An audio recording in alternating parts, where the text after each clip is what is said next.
I was chained to the rod in the closet, wrists tied to Sunday dresses that I got tired of wearing. The Holy Ghost flew right past this gate and was straight to the drug dealer in the third row, and I just wanted to shout, "I'm gay!"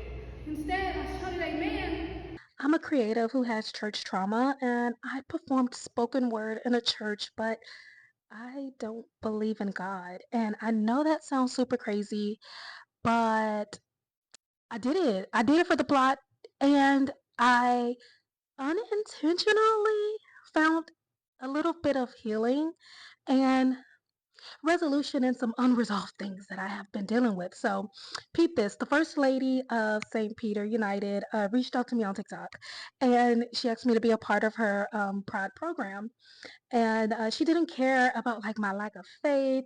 She only cared about my story, my voice, and making sure that she amplified it. Now, mind you, St. Peter's United is a affirming church.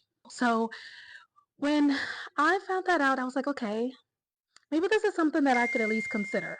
Tasked with writing two pieces, two pieces, one for a cipher and the other for the actual poetic sermon. Like what? That clip was my poetic cipher. Cue a snippet of the poetic sermon.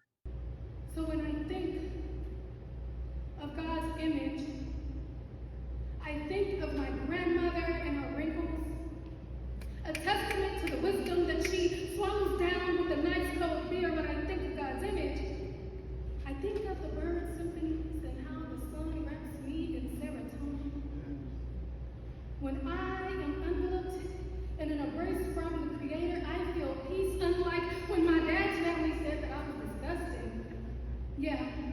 They said, "How did you sit up there and kiss another woman? You're going to hell." Well, I hate to tell you, but I was already there.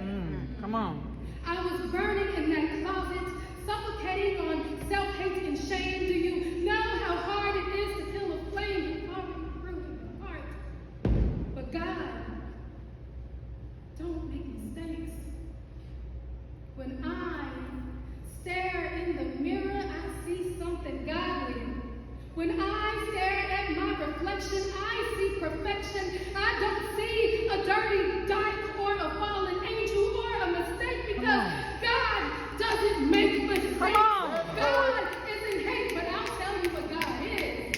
I grew up in a cult, and then after escaping my abuser, I became a PK. I was thrust back into religion when I never really got a chance to process what happened to me and why from my past caretaker. So I just found myself in one extreme to the next, and I held a lot of resentment. During the practice, I remember standing in the pulpit, right? And I'm like shaking in my thumbs in sports bra, like literally terrified. I mean, like I could literally vomit. And I bombed my poem. And I didn't realize in that moment that I was bombing it because I felt very anxious. I did not believe that this is where I should be standing.